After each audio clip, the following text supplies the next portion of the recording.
ప్రతి ఒక్కరూ కూడా రెట్టించిన ఉత్సాహంతో పోండి. మంచి చేశాం, మంచి చేసి ఓటు అడుగుతా ఉన్నామన్న ఒక గొప్ప సంతృప్తితో పోండి. పోయి ఈసారి మాత్రం లాస్ట్ టైం నాకు 151 వచ్చాయి, లాస్ట్ టైం 22 ఎంపీలు వచ్చాయి. ఈసారి మాత్రం 175కు 175 రావాల్సిందే.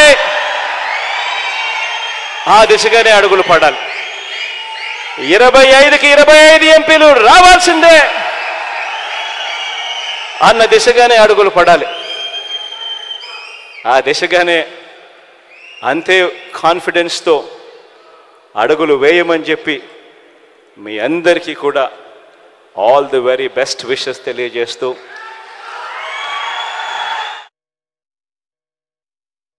ప్రధానంగా కూడా అందరం కూడా గుర్తుపెట్టుకోవాల్సింది ఏమిటి అనంటే, ఎప్పుడైనా కూడా ఒక పార్టీని చూసినప్పుడు ఆ పార్టీలో ఉన్న ప్రతి కార్యకర్త,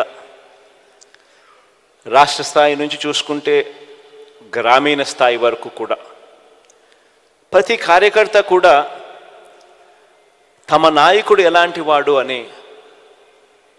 ఆ నాయకుడిని చూపించి, అదిగో అతనే మా నాయకుడు అని కాలర్ ఎగిరేసుకొని చెప్పే విధంగా ఆ నాయకుడు, ఆ పార్టీ ఉండగలిగితేనే ఏ రోజైనా కూడా ఆ పార్టీకి గౌరవం ఉంటుంది. ఆ పార్టీని నమ్ముకొని ఉన్న క్యాడర్ గ్రామ స్థాయిలో తిరిగినప్పుడు, ఇంటింటికి వెళ్ళినప్పుడు ఆ క్యాడర్కి కూడా ఆ గౌరవం లభిస్తుంది. ఒక పార్టీ అన్నది ఆ మాదిరిగా వ్యవహరించాలి, పార్టీ నాయకుడు అన్నది ఆ మాదిరిగా వ్యవహరించాలి. ఈరోజు నేను గర్వంగా కూడా చెప్తా ఉన్నా, వైఎస్ఆర్ కాంగ్రెస్ పార్టీ ఒక్క పార్టీ మాత్రమే బహుశా దేశ రాజకీయాలలో ఏ గ్రామానికి వెళ్ళి, ఏ ఇంటికి వెళ్ళి అడిగినా కూడా విశ్వసనీయత ఉన్న పార్టీ ఒక్క వైఎస్ఆర్ కాంగ్రెస్ పార్టీయే అన్న మాట వినపడుతుంది.